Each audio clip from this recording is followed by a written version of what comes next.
saya Wiwin, saya dari Prodi Perbankan Syariah UAC. Video ini dibuat untuk memenuhi salah satu mata kuliah manajemen pemasaran dengan dosen pengampu Diah Wulandari. Selamat menyaksikan.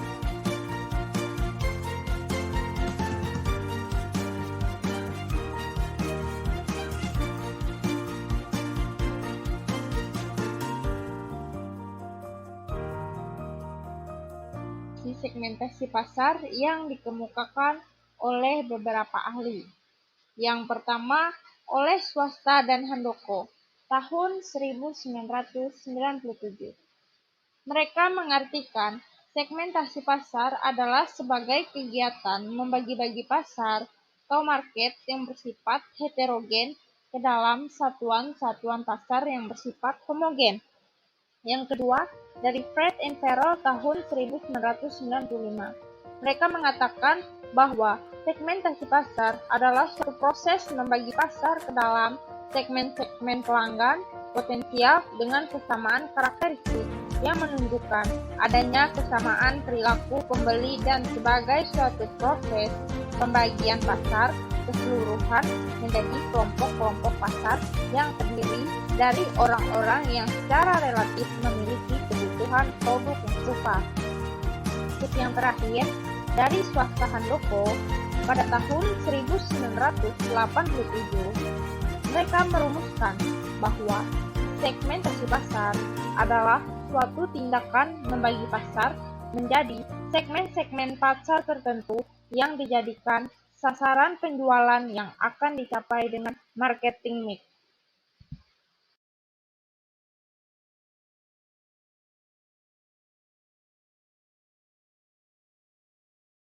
Supaya segmentasi pasar atau pengelompokan pasar tersebut dapat berjalan dengan efektif, maka harus memenuhi syarat-syarat pengelompokan pasar sebagai berikut.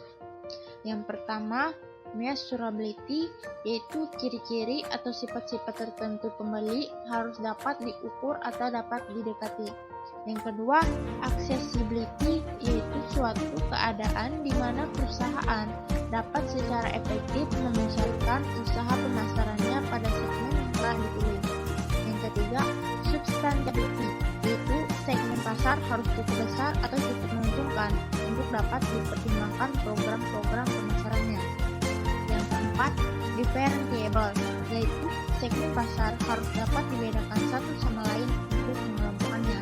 Dan untuk yang terakhir, actionable, yaitu pengelompokan konsumen dapat dilaksanakan untuk memasarkan suatu produk.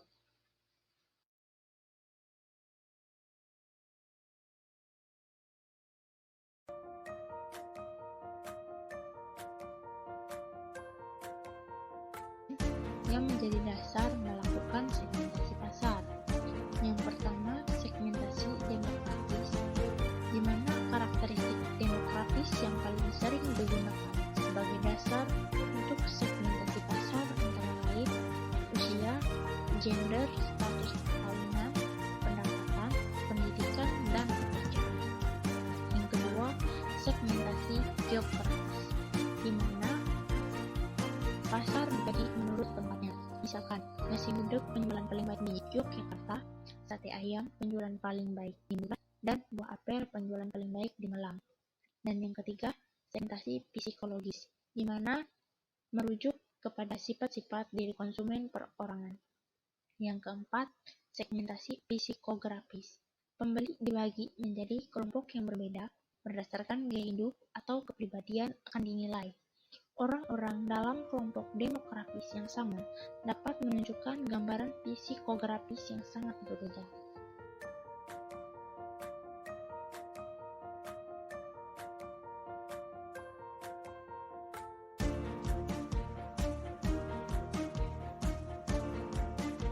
Manfaat segmentasi pasar.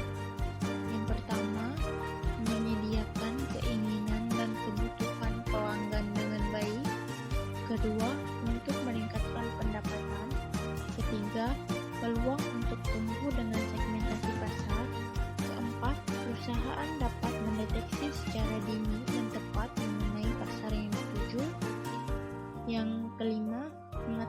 kecenderungan-kecenderungan dalam pasar yang senantiasa berubah. Yang keenam, dapat mendesain produk yang benar-benar sesuai dengan permintaan pasar. Dan yang terakhir, dapat menentukan periklanan yang paling baik.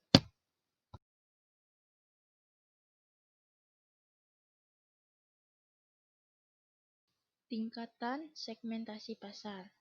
Yang pertama, pemasaran massal, yaitu memproduksi secara massal, didistribusikan secara massal, dan mempromosikan secara massal.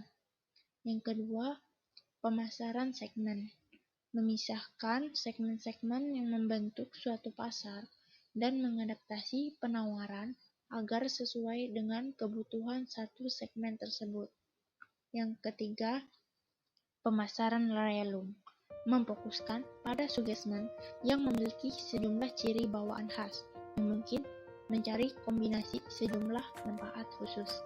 Dan yang keempat, pemasaran mikro, praktek perancangan produk dan program pemasaran supaya sesuai benar dengan selera individu dan lokasi yang spesifik, yang meliputi pemasaran lokal dan pemasaran individu.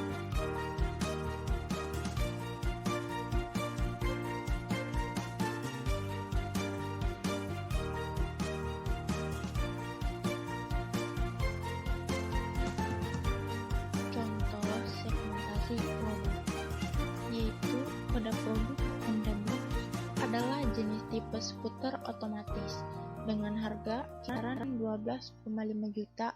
Secara demografis, Honda Beat menargetkan siswa dan siswa sebagai segmen pasarnya. Secara psikografis, Honda Beat ditujukan bagi kaum muda yang menyukai kenyamanan dan kepraktisan, serta gaya hidup yang trendy dan modern.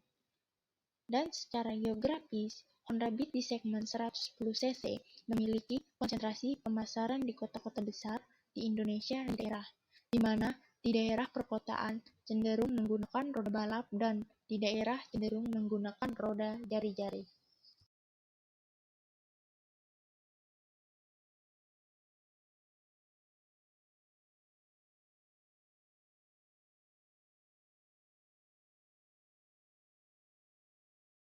Kesimpulan bahwa segmentasi pasar adalah pembagian suatu pasar heterogen ke dalam satu satuan pembeli yang homogen, di mana kepada setiap satuan pembeli yang homogen tersebut dijadikan sasaran pasar yang dicapai dengan marketing mix tersendiri. Dengan demikian, yang semula pasarnya satu dan luas kemudian dibagi-bagi atau disegmentasi oleh pemasar menjadi beberapa bagian pasar yang sifatnya homogen. Homogenitas tersebut dicari dan ditentukan sendiri oleh pihak pemasar.